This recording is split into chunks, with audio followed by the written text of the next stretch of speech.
Picture a country where every third person was spying on their neighbors, where the Secret Service kept samples of citizens' scents, and psychological terror was elevated to an art form. This isn't the plot of a Hollywood thriller or a dystopia from Orwell's novels. This is the real history of East Germany, where the world's most efficient secret police operated. The Stasi, officially known as the Ministry of State Security of the GDR, created a system of total control over 40 years of existence that no other country had ever known. When their archives were opened in 1991, it turned out that the documents occupied 111 kilometers of shelves. That's longer than the distance from New York to Philadelphia. Can you imagine the scale of surveillance? Behind all this stood one man, Erich Mielke, who headed the Stasi for 33 years. This communist fanatic, who in his youth murdered a policeman in Berlin, fled to the USSR and then returned to create the world's most perfect machine of oppression. If Stalin was the architect of terror in the USSR, then Mielke became his most gifted student. Mielke understood, to control people, you need to know everything about them. And he brought this idea to life with German punctuality and Soviet cruelty. The results surpassed the worst nightmares of the FBI during McCarthyism. The Stasi had a record number of employees, over 100,000 official agents.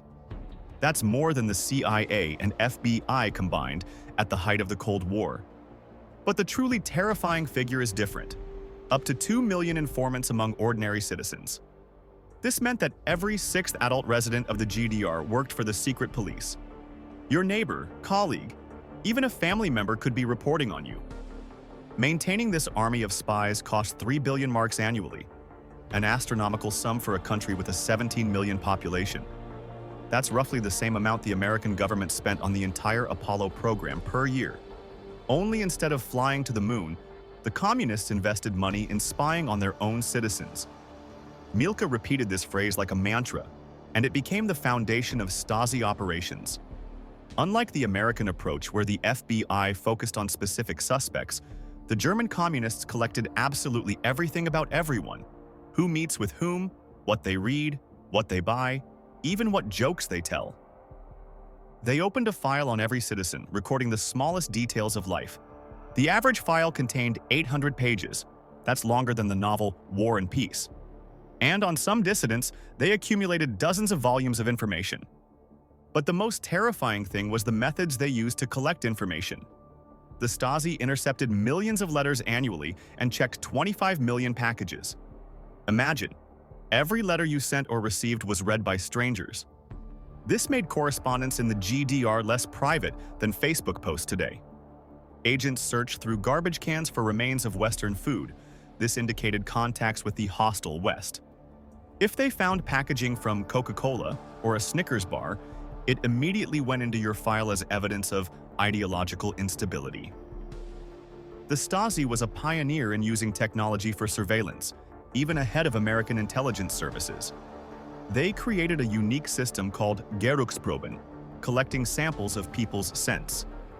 Agents secretly broke into apartments and collected items that a person had touched: handkerchiefs, underwear, and so on. These samples were sealed in special jars and stored in archives. The Stasi archives contained over 10,000 such jars with scents. If necessary, they used them to track a person with dogs. When American intelligence services learned about this technology after the fall of the GDR, they were amazed by its effectiveness. The CIA even consulted with former Stasi agents about the possibility of using similar methods. Even more impressive was radioactive tagging technology. Agents secretly applied invisible radioactive substances to a person's clothing or car, which allowed them to track the target's movements. The person didn't even suspect they had become luminous to the secret services. This was decades before GPS trackers became commonplace. The Stasi's most terrifying invention was Operation Zersetzung, psychological decomposition of personality. This was terror without violence, but no less effective than physical torture. Even experienced CIA operatives acknowledged that they had never achieved such a level of psychological influence. Imagine, you come home and discover that all the items in your apartment have been moved a few centimeters. Nothing is missing, but everything is not in its place. At work, it turns out your documents are lost, and colleagues start avoiding communication. In the store, salespeople become rude, and friends suddenly stop answering calls. Each event separately seems like a coincidence, but together they create the feeling that the whole world is set against you. This resembles the movie Gaslight, where a husband drove his wife to madness by constantly changing small details around her. People fell into depression, began doubting their own sanity, lost their jobs and families. The suicide rate in the GDR was among the highest in the world. And the most horrifying thing, victims didn't even know they had become the object of a special operation. The most famous symbol of the GDR regime became the Berlin Wall, which the Stasi guarded from 1961. For Americans, this wall became a symbol of everything the United States fought against in the Cold War. But few knew how complex an engineering structure it actually was. This wasn't just a wall, it was a death trap, modernized 4 times over its 28 years of existence. The wall consisted of several rows of barriers, a concrete wall 12 feet high, electrified barbed wire, anti-tank obstacles, flare rockets, searchlights, and minefields. In important places, they installed automatic machine guns that were triggered by movement. Guards had the right to shoot to kill anyone who tried to cross the border, including women and children.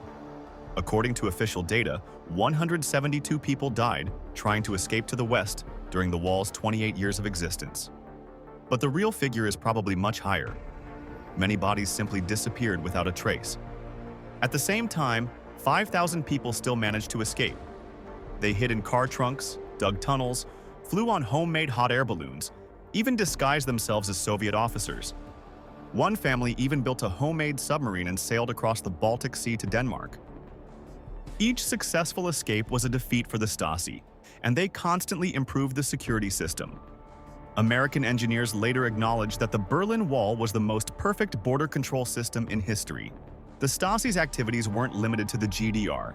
They created the most effective spy network in West Germany, and their agents even penetrated the USA. The CIA called Stasi intelligence the best in the world after the KGB, and some experts considered it even more effective than Soviet intelligence. Their biggest success was recruiting Günter Guillaume, who became personal assistant to West German Chancellor Willy Brandt. Guillaume had access to the most secret NATO documents and negotiations with American leaders. He passed information about U.S. positions in negotiations with the USSR, NATO plans for missile deployment in Europe. When he was exposed in 1974, it led to a political scandal and Brandt's resignation. One Stasi agent changed the political map of Europe and weakened U.S. positions in the Cold War. But industrial espionage was no less important. The Stasi stole technologies from American companies, from IBM to General Motors, and passed them to East German enterprises. According to CIA estimates, this saved the GDR billions of dollars in research and development. Agents penetrated Silicon Valley when it was just being born, stealing secrets of early computer technologies.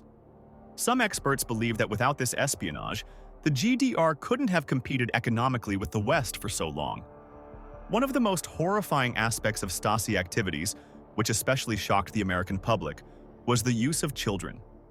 Over 10,000 minors worked as informants, reporting on their parents, teachers, and classmates. This contradicted all American ideas about childhood and family values. Even during the darkest periods of McCarthyism, the FBI never officially recruited children to spy on their parents.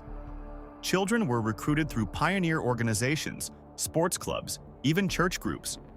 They were told that informing on enemies of the people was a patriotic duty, like saluting the flag in American schools, only in reverse.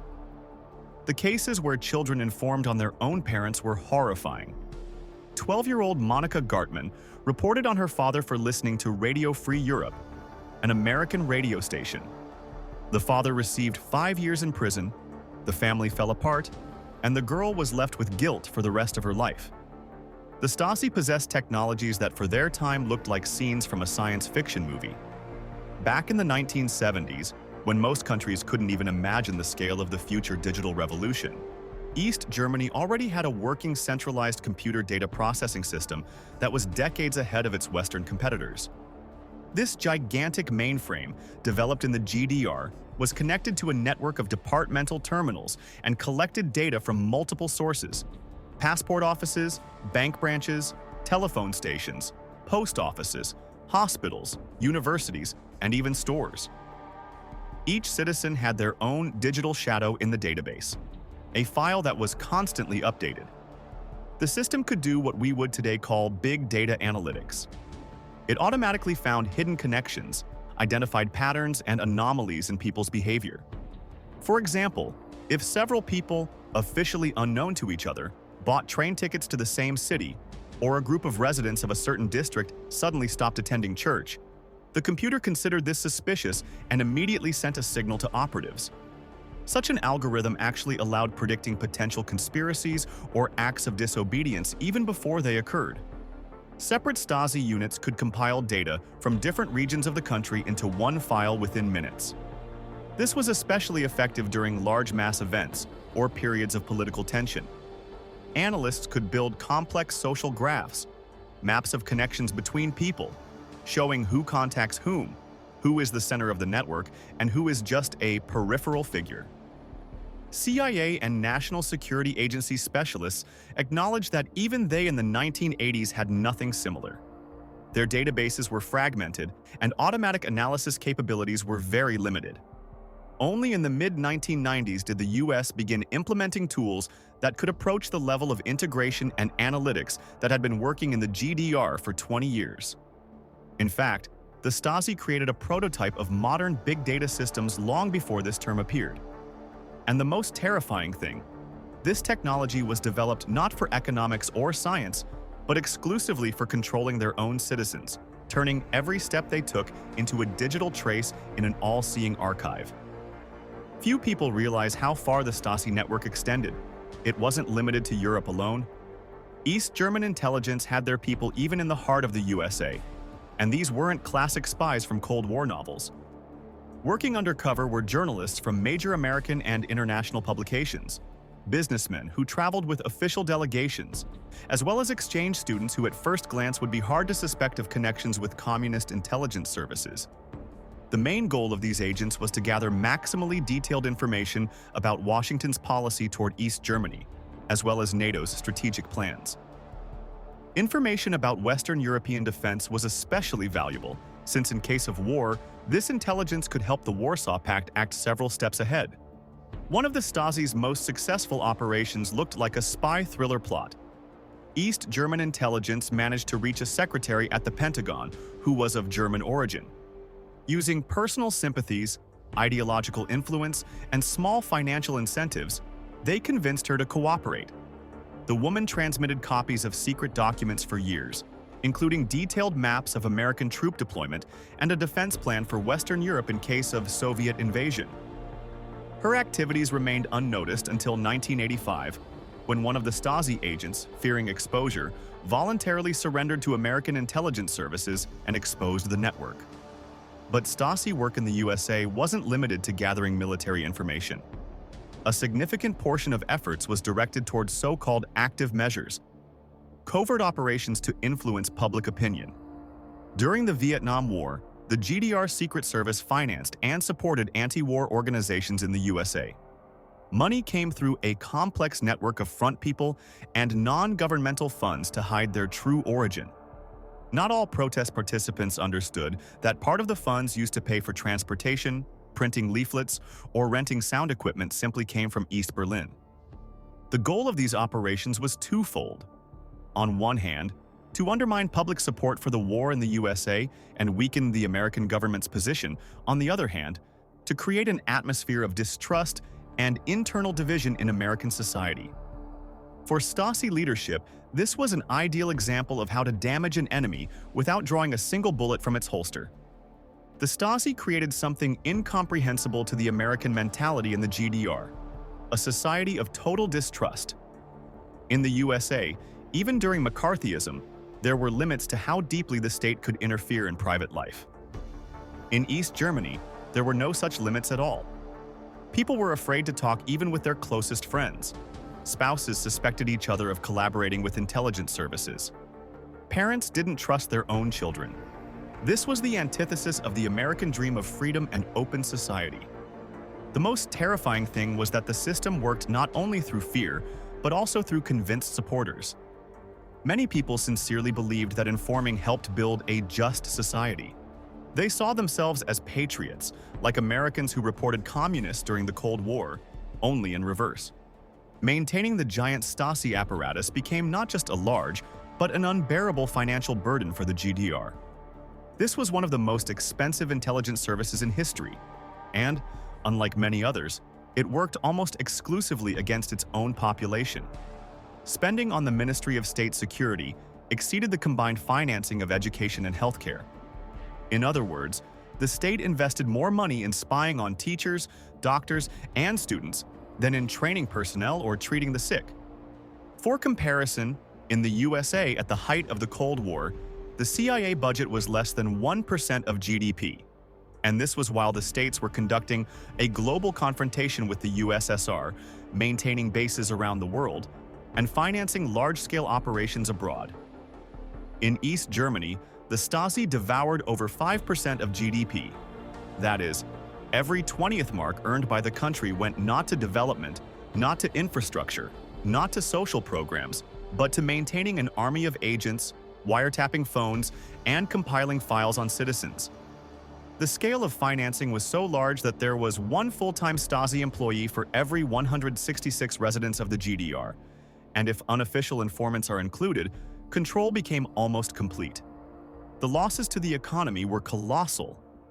Billions of marks annually went to maintaining a structure that created no added value, produced no goods, and didn't improve citizens' lives.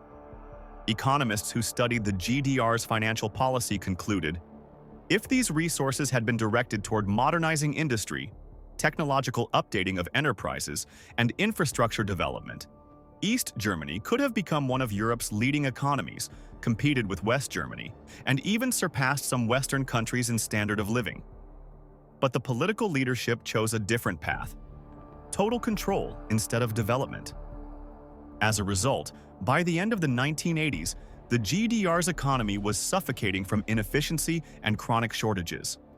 Spending on intelligence services not only absorbed a huge portion of the budget, but also demotivated enterprises that worked under constant surveillance and repressive pressure. This led to an exodus of qualified personnel to the West, technological backwardness, and ultimately to the regime's economic collapse. The end of the Stasi came unexpectedly quickly, as often happens with totalitarian regimes. In November 1989, the Berlin Wall fell, and the GDR regime began to collapse like a house of cards. Americans watched the events in Berlin with a mixture of joy and amazement. No one expected such a powerful control system to collapse in a few weeks. This became a lesson for American intelligence services too. Even the most perfect surveillance systems cannot replace the legitimacy of power. On January 15, 1990, thousands of protesters surrounded Stasi headquarters in Berlin. Unlike other revolutions, the capture occurred peacefully. Demonstrators simply entered the building, and Secret Service employees offered no resistance. They understood that the era was over. But 3 days before dissolution, agents managed to destroy a huge amount of documents. They burned, shredded, and dissolved millions of files in acid. In the basements, they found 16,000 bags of paper scraps, the remains of documents they didn't have time to burn. After German unification, the most ambitious document restoration operation in history began. American experts from the Smithsonian Foundations helped German restorers develop new technologies for gluing paper scraps together. From 16,000 bags, they managed to completely restore only 1,920. The rest remained piles of unrecognized paper scraps that keep the regime's terrible secrets. Today, German scientists use artificial intelligence and machine learning for digital document restoration. After German unification, trials of Stasi employees began, but most avoided punishment due to statutes of limitations or the difficulty of proving guilt. This disappointed many American experts who hoped for a full tribunal similar to Nuremberg. Erich Mielke, the architect of the terror system, was convicted not for Stasi crimes, but for murdering a policeman in 1931. He received 6 years in prison but served only 2 years due to old age and illness. He died in 2000 in obscurity, never repenting for his actions. Markus Wolf, the legendary head of Stasi foreign intelligence, even fled to Russia and avoided punishment. He was called the man without a face because Western intelligence services didn't know what he looked like for decades. The most cynical was the fate of some Stasi agents after 1990. Matthias Warnig, a former intelligence officer, became a friend of Vladimir Putin and a board member of Rosneft. In 2014, he was even awarded the Order of Honor of the Russian Federation. A communist secret police agent became an oligarch in Putin's Russia. The Stasi ceased to exist over 30 years ago, but its legacy is still relevant to American society. In the era of digital surveillance, when government agencies can track phone calls and internet activity, the GDR experience serves as a warning. Debates about the balance between security and privacy in the USA often mention the Stasi example. When Edward Snowden revealed the scale of NSA surveillance, many Americans drew parallels with the East German experience. The only difference is in technology. Instead of scent jars, they now use facial recognition instead of phone tapping, metadata analysis. At the same time, modern authoritarian regimes actively study the Stasi experience. Russia with its FSB, China with its social credit system, Iran with the Revolutionary Guards Corps, they all use methods perfected in the GDR but with modern technologies. In East Germany, an entire generation grew up in an atmosphere of mutual distrust and fear. Sociologists call this Stasi syndrome, the inability to trust other people even decades after the regime's fall. Stasi archives are still open to anyone who wants to see them. Millions of Germans learned the truth about their past by reading their own files. Someone discovered that their best friend had been reporting on them for decades. Someone learned that their wife worked for the intelligence services. And someone realized they had lived their entire life under surveillance by people they didn't even know. This is painful knowledge, but it's necessary. American democracy is strong precisely because it's not afraid of the truth about its own mistakes. The Stasi experience reminds us, freedom is not given for free, and it can be lost much faster than it seems. The history of East German secret police is a warning to all free societies. When the state knows everything about its citizens, and citizens know nothing about the state, democracy turns into dictatorship, and then even the world's strongest economy won't save from collapse.